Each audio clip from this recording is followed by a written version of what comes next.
Hey, it's your girl Amber and welcome to the Bad Bitch Academy. On this channel, I talk all things about how to be a bad bitch, from sex, relationships, mindset, entrepreneurship, and so many other topics. So if that is your thing, go ahead and hit that subscribe button. So, as many of you know, I'm a stripper, and I have so many people who are like, you know what? I think I want to be a stripper.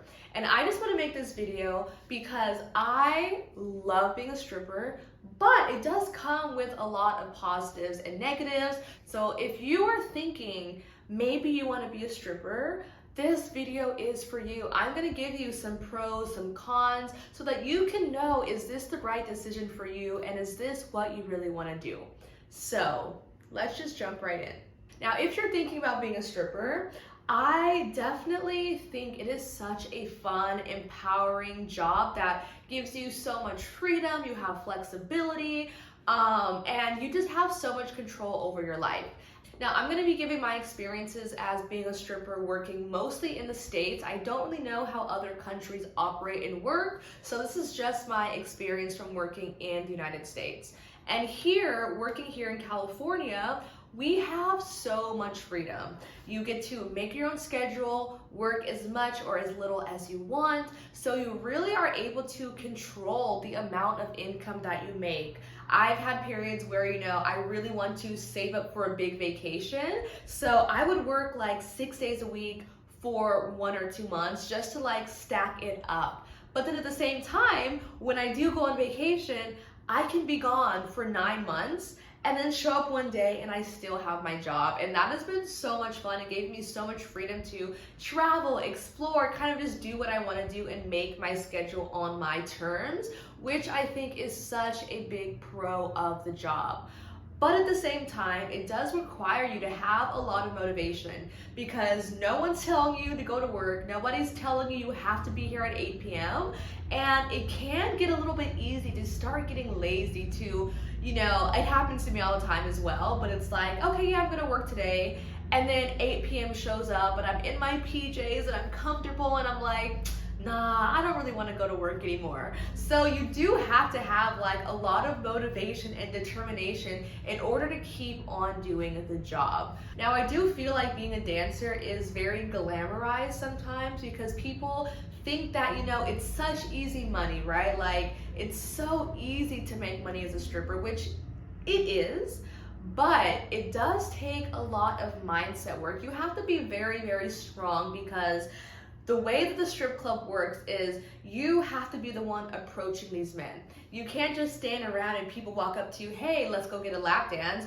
You have to be self-motivated. You have to go up to people, start conversation, ask, tell them your prices, ask for tips. So it is a lot of you putting yourself out there. And if you think that you can just sit around and be cute, you're not gonna make money. It's not gonna happen. Like, it is really a sales game. It's really a game of talking with people, building relationships, really showing up as this fun, sexy, happy person who's ready to have a good time.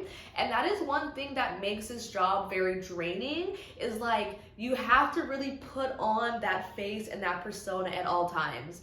Even if you're having a bad day at home, even if you and your man got in a big argument, you really have to be in the right energy to succeed in this job, because if you're not having fun, if you're not having a good time, people don't really want to be around you. So you really do have to, always be on, which can be very draining for a lot of people, myself included. So that's just another part of the job that you just kind of have to know and be mindful of. And what I really kind of struggled with in the beginning of being a stripper is the rejection. You get rejected probably like 92% of the time. You have to go up to people, have conversations, and you get told no over and over and over and over again every fucking day. Most people are pretty nice about it when they tell you no. Some people are assholes about it. And you really have to be strong and not take shit personally and really keep going. You can't let, the no's kind of get you down and kill your mood. For example, there will be times where, the first 3 hours of my shift, everyone is saying no and rejecting me. at one after the other, no after no after no, and it can kind of like start to frustrate me sometimes, but I have to just keep a smile on my face and keep trying, keep hustling, keep going, and not letting those no's make that mean anything about myself. Like, I just might not be their type. They might, like blondes with fake tits, whatever. Like, everyone has their own reasons of saying no, but just know that you cannot take shit personally. And being a stripper, it's really such a sales game. How do you get someone to say yes? How can you convince them, even if they're like, no, I only want to spend $50? No, I want you to spend $500, and here's how I'm gonna do it. And I teach a lot about sales strategy in my stripper training course, so I will have information below in the description where you can learn more information about that, because in my program, I give you all of the fucking details from all the things that I wish I knew when I first started. I've been doing this for 6 years now, so it's been a long time. I have definitely kind of found my way where it feels very effortless for me now, but it did take me a lot of time, and I want to be here to share all that information with you. Okay, so getting back to the strip club, I know a lot of people who are like, yeah, I want to be a stripper. Like, what does that entail? Like, what do I have to do? Do I have to be naked? Like, what is it all about? What is the day? What is the life like? So I'm going to kind of tell you a little bit more about how the strip club works, and you can see if this is the right for you. So there are usually two types of strip clubs. One is topless and one is full nude. Here in California, the topless ones have alcohol, the full nude do not have alcohol, so it is a little bit different of a vibe depending on what kind of place that you work at. So most of the time when you're walking around the floor, you're gonna be wearing your stripper heels. I think these are maybe 6 or 7 inches. And trust me, they are a lot easier to walk in than you think. Like, the platform here is so high, the heel is probably like actually 2 inches. But you do have to get used to being like 6 inches taller than you usually would be, but it's not gonna take you so long to get used to that. But yeah, you're usually in a bikini, in lingerie, in like a one piece with your stripper heels. When you go on stage, you usually do have to either take your top off or get fully nude, depending on what kind of club you work at. Now, I know a lot of people are kind of scared, like, I don't know any pole tricks, I don't know what to do. You do not need to know a single pole trick to be a stripper. I'm gonna say it again, you do not need to know one single pole trick to be a stripper. And in my experience, I actually never do pole tricks. Like, you will rarely ever see me climbing the pole, going upside down. Like, it's very rare that I ever do that, because I make so much more money doing floor work. So, just doing things on the floor, being closer to the people who are sitting along the stage. Like, there's so many other things that you can do aside from going and doing pole tricks. So don't let that stop you from making your decision of if this is what you want to do or not. Now, aside from doing pole tricks and stage, you do have to do lap dances. Lap dances is where you will make probably 80 to 90% of your money. It is all on lap dances. And the way that I think about it is like, stage is my way to present myself. It's my way for people to see me, for me to kind of seduce them and to be sexy and have all eyes on me. And stage is where I read the room. When I'm on stage, my number one thing that I'm thinking about is, okay, who here is gonna be interested in me? Who is my next victim? Who do I want to target next? In my stripper course, I talk all about how to make stage work for you, how to make the most fucking money you can on stage, and how to use stage as like your time to be a billboard and to advertise yourself, and all of my tips and tricks around stage. But that is pretty much where I try to see who my next target is and who I want to go talk to next. Now, as far as lap dances go, there's usually 2 types of lap dances. There are couch dances and there are VIPs.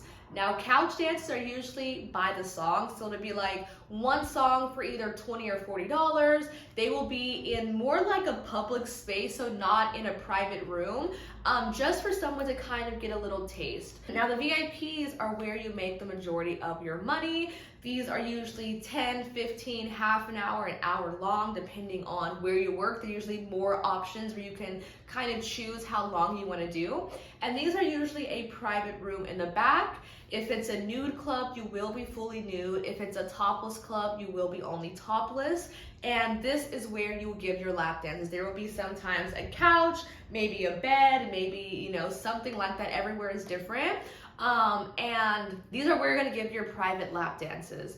Now, I will say, you really do have to be very strong in your boundaries, because a lot of guys are gonna wanna go to the VIP, they're gonna wanna fuck you or get a blowjob, and you really have to be strong at what you're comfortable with, because let me tell you, guys will try to do the fucking most. They will try to finger you, stick their fingers up your ass, suck on your titties, make out with you, kiss you, lick you. Like, guys will try to do the most, and you really have to be like, hey, these are my boundaries. This is not what I'm comfortable with, or if you want to do this, that's gonna cost you extra. I know a lot of, I personally hate when guys try to lick my tits. It just kind of grosses me out. But some girls are like, okay, if you want to do that, that's an extra $50. So you really have to be strong in your boundaries, because guys will literally try to do the most. And when I was starting off, I let too many things slide because I didn't really know how to say no. I didn't really know how to have boundaries the right way. And now that I do know, I'm a lot more strict with things. And that just makes it more enjoyable for me as well. So you really have to know your boundaries. Now, when it comes to payments, most of the time the club will take a percentage of your dances. Here in California, it's about 50%, which honestly is a lot. In Vegas where I work, it's about 25 to 30%, which is better than 50%. So let's say that, a VIP is $100, you would either keep 50 or 75 or somewhere around that. Now, all of your tips you keep to yourself. So if the customer is like, oh my God, I had such a great time, here's 20, 50, 100, whatever, you will keep all of your tips, whatever you make on stage, that is your money. So do kind of keep that into account, that the club does take money from you. And you also do have to tip people out. Depending on where you work, you might have to tip out the DJs, the bartender, the security, the waitresses. So do be prepared to also tip out the staff who works there. So that's also another expense that kind of comes into the mix. So just kind of know that that's kind of how a strip club works.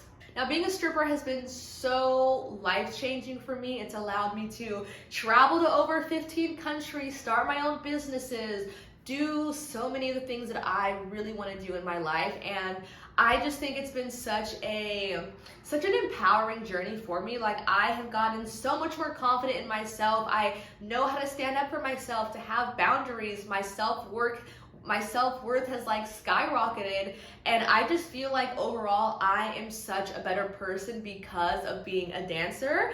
And I just think it's such a beautiful experience. But I do know a lot of people, my friends included, who have tried it out and they're like, it's not really working for me. I don't think that actually this is really what I want to do. So I always encourage you to try it for at least one time.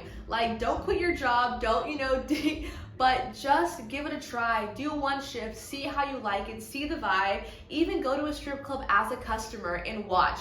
Okay, what are the girls doing? How are they dancing on stage? How are they working the room? And really just seeing if it is the right vibe for you, so that you can know if you want to give it a try. So I hope this video was helpful for you to kind of see, is being a dancer or a stripper something that I want to try and that I want to do. Now, if you think, fuck yes, I know this is what I want, I really fucking encourage you to schedule a discovery call with me so I can talk to you all about my signature stripping coaching program. It is seriously jam-packed with so much fucking value.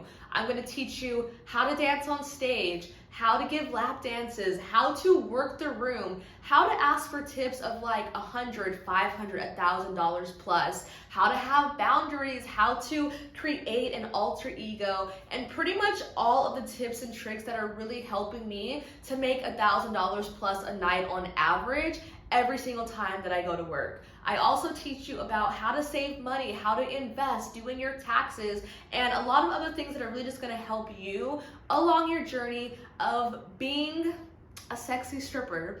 So if you're interested in that, go ahead, make a discovery call with me. I'd love to just talk to you, answer any questions you might have about being a stripper, and see if my program is right for you. If you enjoyed this video, let me know in the comments, and if you have any other questions, let me know. I am so happy to make some more videos from you. But for now, that is it. Thank you so much for watching. Go ahead and hit that subscribe button, and I will see you in the next video.